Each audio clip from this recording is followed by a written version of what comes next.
Hello everyone, welcome to Envirotrix. मैं हूं doctor Savita कलशन और आज के इस लेक्चर में हम बात करने वाले हैं पार्ट 28 ऑफ PYQ सीरीज, जिसमें हम कवर करेंगे air pollution, water pollution, noise pollution and thermal pollution. तो चलिए देखते हैं question number 91। Chromium 3 chemical species is more toxic than chromium 6। Chromium 3 की जो स्पीशीज़ है वो ज़्यादा टॉक्सिक होती है as compare to chromium 6। No, this is incorrect because the chromium 6 जो है वो मोर टॉक्सिक होता है as compare to chromium 3। Why this is more toxic?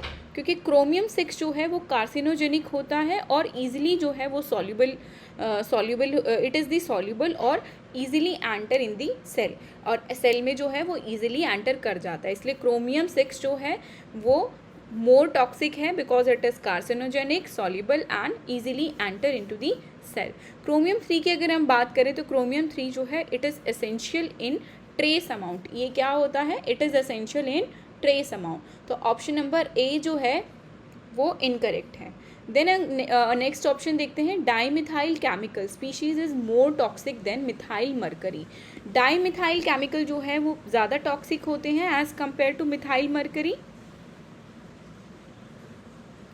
No, methyl mercury ion जो है आपका वो मोर टॉक्सिक होते हैं as compare to dimethyl mercury, because methyl mercury ion जो है वो न्यूरोटॉक्सिक होते हैं। क्या होते हैं? न्यूरोटॉक्सिक होते हैं। That's why they are highly toxic. तो ऑप्शन नंबर बी भी जो है आपका इनकरेक्ट हो गया। Then arsenic 3 is more toxic than arsenic 5। Arsenic 3 जो है क्या वो ज़्यादा टॉक्सिक है as compare to 5? Yes, arsenic 3 जो है वो ज़्यादा टॉक्सिक है, जिसको आर्सेनिक 3 को हम आर्सेनाइट भी बोलते हैं, आर्सेनाइट। तो अगर आपसे क्वेश्चन पूछे आर्सेनाइट और आर्सेनेट, आर्सेनिक 3 क्या होता है? आर्सेनाइट, ठीक है। आर्सेनिक 3 क्या होता है? आर्सेनाइट। और आर्सेनिक 5 क्या होता है? आर्सेनेट। अगर आपसे कहीं पे क्वेश्चन में ये पूछे कि arsenite is more toxic as compare to arsenate, तो आर्सेनेट जो है आपका करेक्ट स्टेटमेंट होगा, ठीक है। तो आर्सेनाइट जो है वो ज़्यादा टॉक्सिक होता है बिकॉज ये मोबाइल होता है और मोर रिएक्टिव होता है। इट इज़ मोर मोबाइल और more reactive and more toxic. It is more mobile, more reactive और more toxic. That's why arsenic 3 is highly toxic as compared to arsenate. ठीक है, तो इसमें से आपका करेक्ट आंसर क्या होगा? Only option number 3। Then next question देख लेते हैं, which of the following particulate control devices that has poorest removal efficiency of particle in the sub-micron size range? इनमें से जो कौन सा particulate control device है, ठीक है, पर्टिकुलेट मैटर सब माइक्रोन को कंट्रोल करने के लिए इनमें से कौन सा डिवाइस जो है हम यूज़ करते हैं? तो आपका आंसर क्या होगा? इलेक्ट्रोस्टैटिक प्रेसिपिटेटर हम यूज़ करते हैं। फैब्रिक फिल्टर्स का यूज़ किसके लिए करते हैं? फैब्रिक फिल्टर्स का यूज़ किसके लिए करते हैं? तो इलेक्ट्रोस्टैटिक प्रेसिपिटेटर, फैब्रिक फिल्टर्स और वेंचुरी स्क्रबर्स जो हैं आपका पर्टिकुलेट मैटर के रिमूवल के लिए हम यूज़ कर रहे हैं। लेकिन साइक्लोन की अगर हम बात करें तो ये जो रिमूव करता है इसकी एफिशिएंसी जो है कम होती है as compare to other, because ये सिर्फ रिमूव करता है आपके particle size less than 5 micrometer, less than 5 micrometer के, ठीक है। लेकिन अगर हम ESP की बात करें, इलेक्ट्रोस्टैटिक प्रेसिपिटेटर की बात करें, तो ये रिमूव करता है आपके पार्टिकल साइज 1 माइक्रोमीटर तक, ठीक है, 1 माइक्रोमीटर तक। और फैब्रिक फिल्टर जो हैं इस बहुत हाईली एफिशिएंट होता है सब माइक्रोन रिमूवल के लिए। और वेंचुरी स्क्रबर्स की अगर हम बात करें तो ये भी आपका लेस देन 1 माइक्रोमीटर के पार्टिकल साइज को रिमूव कर सकता है। तो आपका सबसे बड़े पार्टिकल साइज को जो रिमूव करता है वो आपका है साइक्लोन। तो इन्होंने क्वेश्चन में पूछा है the particulate control device has the poorest removal efficiency of particle in सब माइक्रोन साइज रेंज। तो सब माइक्रोन साइज रेंज के जो पार्टिकल हैं उनको रिमूव करने के लिए हम यूज़ कर रहे हैं ESP, फैब्रिक फिल्टर और वेंचुरी स्क्रबर। और फैब्रिक फिल्टर जो हैं आपके सबसे हाई एफिशिएंट होते हैं फॉर द रिमूवल ऑफ सब micron size range. But cyclone जो है it is not efficiently remove the particulate some micron size particle from the air.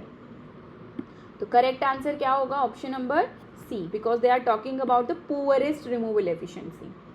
ठीक है,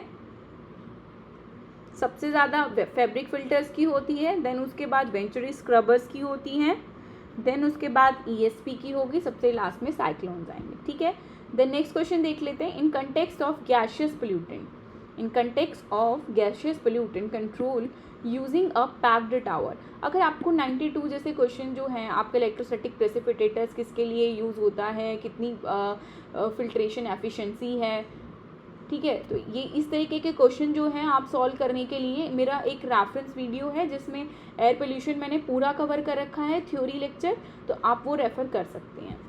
देन क्वेश्चन नंबर 93 देखते हैं. In context of gaseous pollutant control using the packed tower consider the following statement. Gaseous pollutant control के लिए packed tower में क्या condition जो है वो यूज़ करते हैं.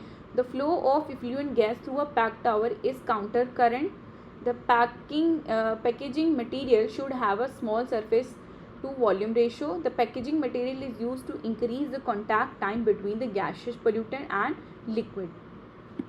तो इस क्वेश्चन को सॉल्व करने के लिए हमें पता होना चाहिए कि पैक्ड टावर क्या काम करता है, किस प्रिंसिपल पे बेस्ड होता है. तो सबसे पहले अगर मैं बात करूं पैक्ड टावर, ये क्या करता है कि गैस लिक्विड कॉन्ट्रैक्टर होता है. It is the gas liquid contractor which control the air pollution. तो पैक्ड टावर क्या कर रहा है? It is the gas liquid contractor which control the air pollution.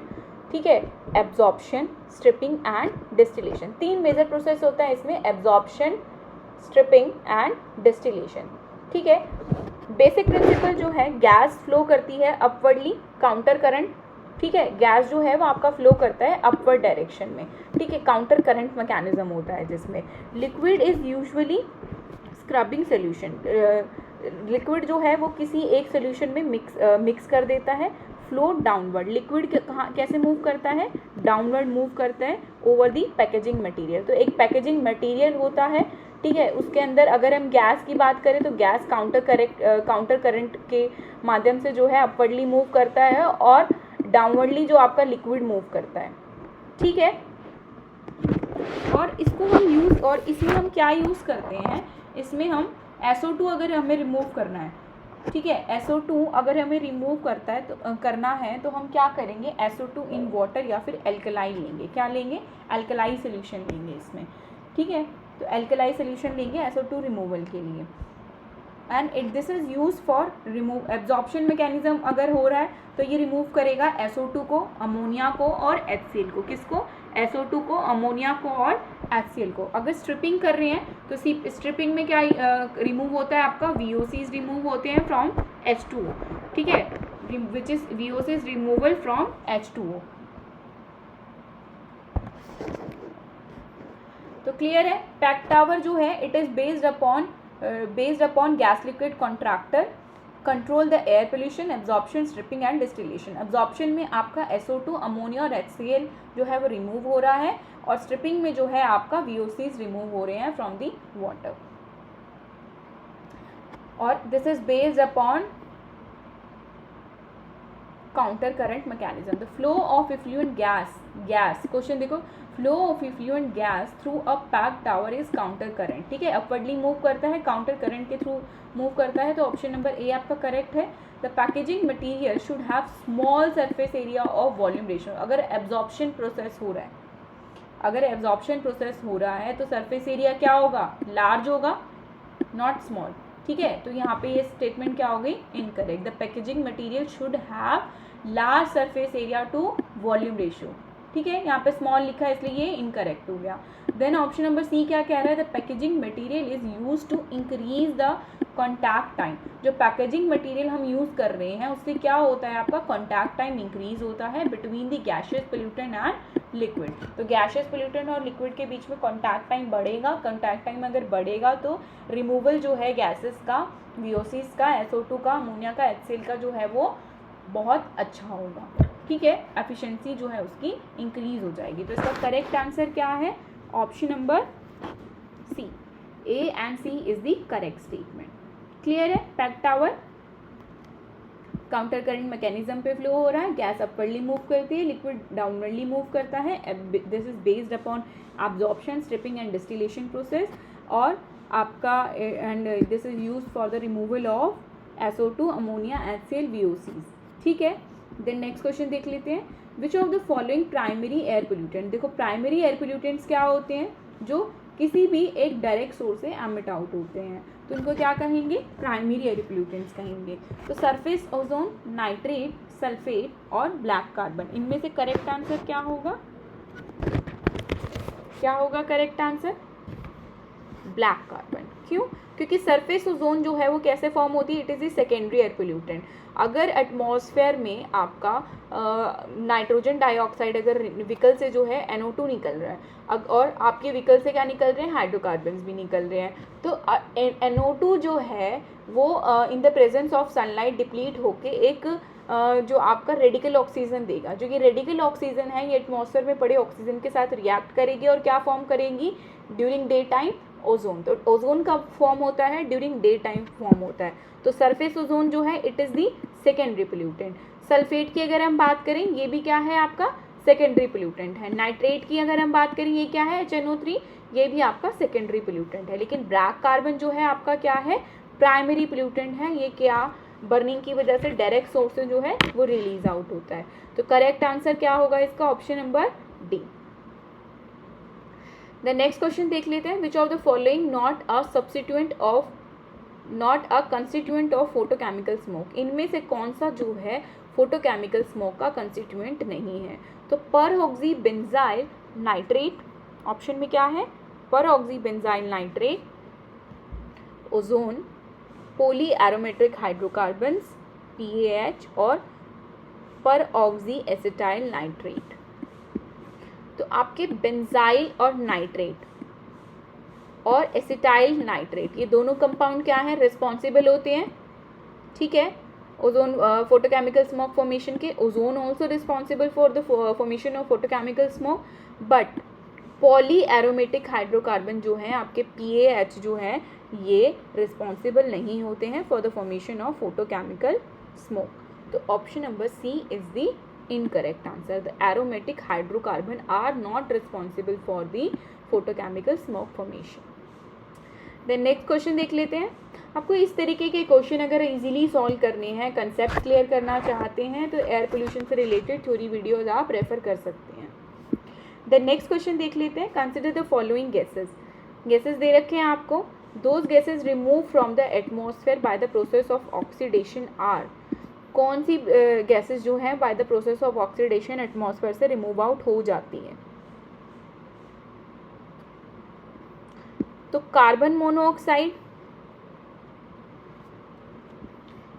CO remove हो जाती है ऑक्सीडेशन प्रोसेस के थ्रू, ठीक है, ऑक्सीजन से रिएक्ट आउट होके क्या बनाएगी,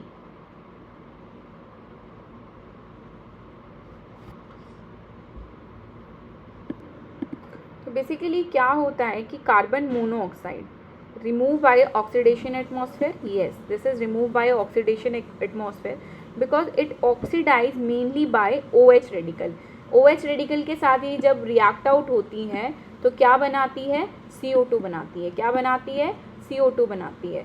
तो कार्बन मोनोऑक्साइड जो है वो ऑक्सीडाइज होके विद दी OH रेडिकल क्या फॉर्म कर देता है, CO2 फॉर्म कर देता है। मीथेन की अगर हम बात करें तो it is remove by oxidation in atmosphere, yes this is remove by oxidation in atmosphere. It is also oxidize by OH radical.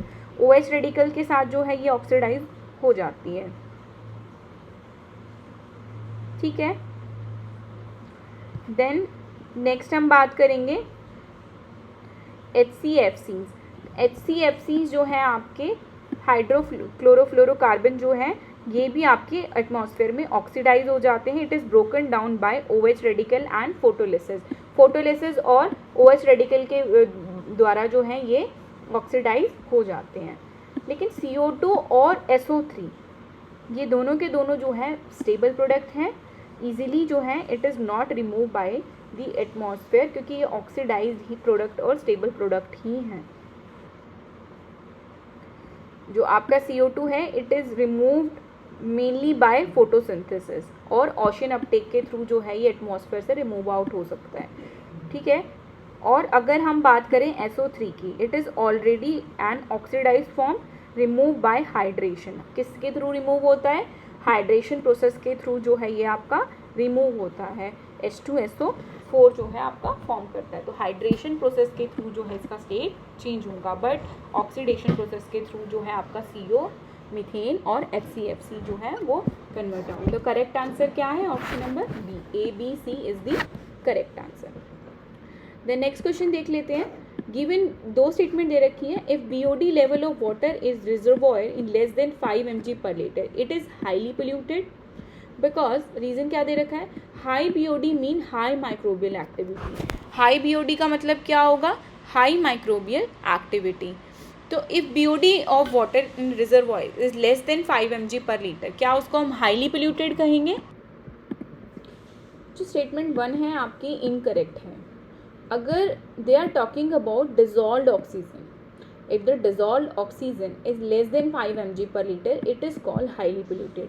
अगर BOD लेवल कह रहा है, अगर BOD लेवल कह रहा है कि लेस देन 5 mg पर लीटर है, it's mean that the statement is correct. This is highly polluted water usually by BOD is greater than 100 mg per liter. तो स्टेटमेंट 1 जो है आपकी इनकरेक्ट है, ठीक है। लेकिन स्टेटमेंट 2 क्या कह रहा है? High BOD mean high microbial activity. Yes, because microbe consume oxygen while decomposing the organic matter, क्योंकि माइक्रोब क्या कर लेते हैं? कंज्यूम कर लेते हैं ऑक्सीजन वाइल डिकम्पोजिंग दी ऑर्गेनिक मैटर, जब ऑर्गेनिक मैटर को डिकम्पोज करते हैं। तो आपका रीजन जो है वो करेक्ट है, लेकिन असर्शन जो है वो आपका फॉल्स है, क्योंकि BOD लेस देन 5 mg पर litre means water is clean और अनपोल्यूटेड। वाटर क्लीन और अनपोल्यूटेड है। अगर BOD लेस देन 5 mg पर लीटर है, इट्स मीन दैट आपका वाटर जो है वो आपका क्लीन है और अनपोल्यूटेड है, ठीक है। तो करेक्ट आंसर क्या होगा आपका? Option number D. आज के लिए इतना ही। अगर वीडियो पसंद आए प्लीज़ लाइक, शेयर, कमेंट और सब्सक्राइब ज़रूर करें। Thank you so much.